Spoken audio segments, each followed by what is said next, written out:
இறங்கி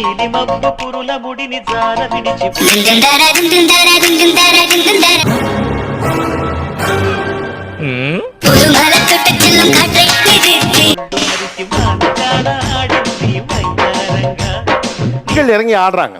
ஆண்கள் பாத்தீங்கன்னா அவரை இவ்வளவுங்களாம் கூப்பிடுறாங்க, வாங்க சேர்ந்து ஆடுங்க, வா வா அப்படின்னு கூப்பிட்டு. ஐயோ பைபிள்ல ஏதோ பிளான் பண்ணுதே.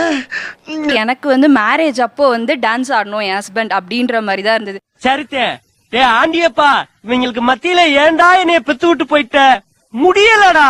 டான்ஸ் இல்லது ஆக்சுவலி பொக்கே வச்சு ரோலிங் பண்ணி ஹலகியே மேரி மீ அந்த மாதிரி ஒரு சாங். அவர் அசால்ட்டா நினைச்சுக்கிறீங்க, ஒரு டைம்ல அவரை பார்த்து அலறாதனே கிடையாது தெரியுமா. சின்ன பொம்மை தான் வச்சு பட்டு பண்ணு போட்டு போய்கினே இருப்பா. கிளப்ல எல்லாமே போனா கொஞ்சம் டான்ஸ் ஆடுவாங்க தானே பொதுவா, அப்படிதானே? நான் அங்க சாப்பிட தான் போறேன். நம்ம இதுக்கு போறோமா அதுதானே நம்ம போய் நான் வெளியே சொன்னா என் நிலைமை யோசிச்சு பாடுறா.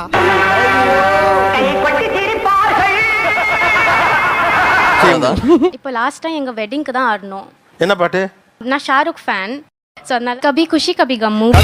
உனக்கு வாய் ஜாஸ்தி. உனக்கு தெரிஞ்சு போச்சா? கபி குஷி கபி கம் என்ற திரைப்படத்திலிருந்து இலக்கம் 16 கீழ் 8. உங்க பேருமா? ட்விங்கிள்.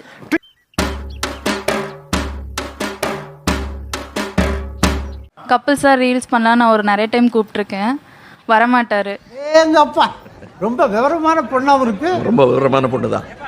உங்களுக்கே அப்படி சோஷியல் மீடியால அந்த மாதிரி வீடியோக்கள் பண்ணணும்னு ஆசை?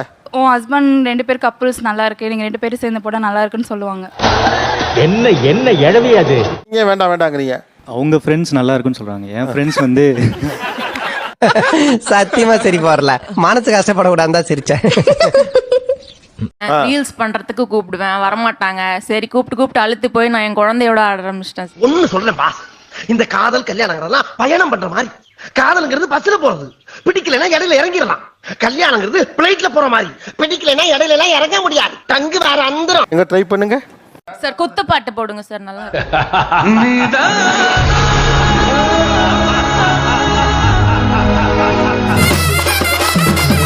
உனக்கு ஆடவும் தெரியல, சரி பேசாம உக்காடுறானா கேட்கவும் மாட்டேங்கிற. அடக்கி வாசிடா. ஏய் இது ஏன் ஒய்ஃப்டா, நான் எங்க வச்சு வேணாலும் கிஸ் கொடுப்பேன், உனக்கு என்னடா காண்டு? ஆக்சுவலா அவங்களுக்கு ஆடுறதுக்கு ரொம்ப இன்ட்ரெஸ்ட் இருக்கு, ஆனா உடம்பு வளைஞ்சு கொடுக்காது. ஏன்னா அவங்க ஜிம் பாடி. நீ ஊர்த்தமா உன் நல்ல மனசுக்கு நீ தான் ஜெயிப்ப. அது வந்து அங்கங்க நட்டு போல்ட் எல்லாம் டைட் ஆகி. ஓ, இந்த ஆம்ஸ் ஏறி சாப்பிடுறதுக்கு மூஞ்சியை கிட்ட கொண்டு போவாங்களே அந்த வகையராவா? இல்ல எங்களுக்கு அதை பத்தி வரலங்க, டான்ஸ் வரல. கல்யாணம் ஆன புதுசுல சுத்தி வசிக்கிறா 1-2 ஆசைகள். இருக்கட்டுமே இருக்கட்டும், என்னங்க இருந்துட்டு போதுங்க, என்ன இருக்கட்டும் இருந்துட்டு போகுது. பொண்ணுங்க வந்தாக என்ன இடுப்புல நான் பேசினா கொஞ்சம் ரொம்ப ஓப்பனா பேசிடுவேன், அதனாலதான் பேசுறதே கிடையாது. நாங்க 2 பேரும் பாட்டு போட்டு தனியா என்னெல்லாம் தோணுதோ ஆடு அப்படின்னு சொல்லியாச்சு. கேட்டுக்க வந்தாரு உள்ள வந்துட்டு என்ன பண்றாருன்னே தெரியல, ஒரு வெறி வந்த மாதிரி ஒரு கடையில பல்பெல்லாம் கொஞ்சம் ஆஃப் பண்ணுங்கப்பா. ஏண்டா இவ்வளவு பெரிய பல்ப் நீர் இப்படி ஆடுடி பயங்கரமா ஆடுற அப்படின்னு அங்க வீடியோல நேரா போய் பாக்குறேன், ஸ்டுடியோல போய் ரொம்ப கேவலமா இருக்கு. வாங்கடா, எத்தனை பேர் இந்த மாதிரி கிளம்பிருக்கீங்க, வரவும் போறோம்லாம் இதே சொல்லிட்டு இருக்கீங்க. பார்க்கணுன்றதுக்காக லைவ் டெலிகாஸ்ட், ரிசப்ஷன்ல என்னத்த லைவ் டெலிகாஸ்ட் பண்றது, ஒரு 10 பேர் கிஃப்ட் கொடுக்கறதுலே முடிஞ்சிடுது.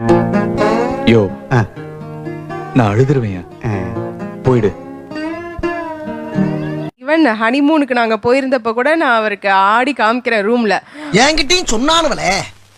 எதுனாலும் பேசி தீர்த்துக்கலாம் சார், ஆட மட்டும் கூப்பிட்டுறாதீங்க. ஆக்சுவலா நீங்களா தான் வந்து மாட்டிக்கிறீங்க. ஏய் என்னைய வச்சு ஒன்னும் காமெடி கிமெடி பண்ணலையே. கல்ச்சரல்ஸ்லாம் இருக்கிறப்போ ஆடக்கூடாது, பேர் கொடுக்கூடாது, இந்த புல்லு புடுங்கிறது, பெயிண்ட் அடிக்கிறது, பெஞ்சை தூக்கி போடு. இவன் வேற என்னை ரொம்ப டார்ச்சர் பண்றான்டா. உங்களால் அவரோட சேர்ந்து ஆட முடியாதுன்னு உங்களை எச்சரிக்கிறார். போயிட்டாங்க. யார்கிட்ட சார் சொல்றீங்க? உங்ககிட்ட தான் போயிட்டோம். என்கிட்டயா? போயிட்டோம். நான் எதுக்கு போயிட்டு வரணும்? போயிட்டாங்க தம்பி. 3 மனைவிமார்கள் டான்ஸ் ஆடிட்டு இருக்காங்க, நல்லா ஹாப்பியான ஃபீல். இப்ப நீங்க என்ன பண்ணீங்க அந்த நேரத்துல? இது என்ன சாதாரண பிரச்சனையா, வாழ்க்கை பிரச்சனையா? சூவா ஏயா எவ்வளவு பேருடைய ஃபீலிங்க லென்த்தா வெளிப்படுத்திக்கிட்டு இருக்கே, சூன்னு ஒரே வார்த்தையில ஆஃப் பண்ற. அவங்க அப்பா அவங்க அம்மா பாட்டி தாத்தா அவங்க பிரச்சனை பண்றதை விட அதை விட நான் பயங்கரமா பிரச்சனை பண்ணுவேன்றது அப்போ அவருக்கு தெரியாம போச்சு சார். தெரியல தம்பி, பெண்களை பார்த்தா உதவி கேட்டு செய்யணும்னு வச்சுக்கோங்க, கை கால்லாம் படபடங்குது, மனசு வலிக்குது, இன்னும் ஒண்ணு பண்ணுது. பசங்க கேட்டாங்கன்னா கோவம் வருது. இல்ல அதுல யாருன்னா நீங்க நல்லா இருக்கீங்க, பார்த்து என்ஜாய் பண்ற கோமாளி ஆகிறது அவர். யோசனையே பாருங்க எப்படி இருக்குன்னு. நான் சந்தோஷமா இருக்கேன், அது என்னோட இருக்க வரைக்கும் பிரச்சனை இல்லை. பாருங்க எப்படிலாம் சந்தோஷமா இருக்கேன், அப்ப அது மற்றவங்களுக்கு ஒரு அழுத்தம். ரைட்லா ரைட்டு இருந்தா ஊருக்கு இல்லைன்னா சாமிக்கு. என்னடா அங்க சத்தம்? இந்த கிளம்பிட்டேன். இப்ப நம்ம எந்த விஷயம் பண்ணாலும் யாருக்கோ ஒருத்தவங்களுக்கு கஷ்டமா இருக்கும், யாருக்கோ ஒருத்தவங்களுக்கு சந்தோஷமா இருக்கும். போடா, ஏதோ புதுசா சொல்ல புரியாதுன்னு பார்த்தா தமிழ் சினிமால நைய புடச்ச கதை. அவங்களுக்காக நான் பார்த்து என் லைஃபை மொத்தமா அவங்களுக்காக நான் எனக்கான ஸ்பேஸ் எங்க? இப்போ நம்ம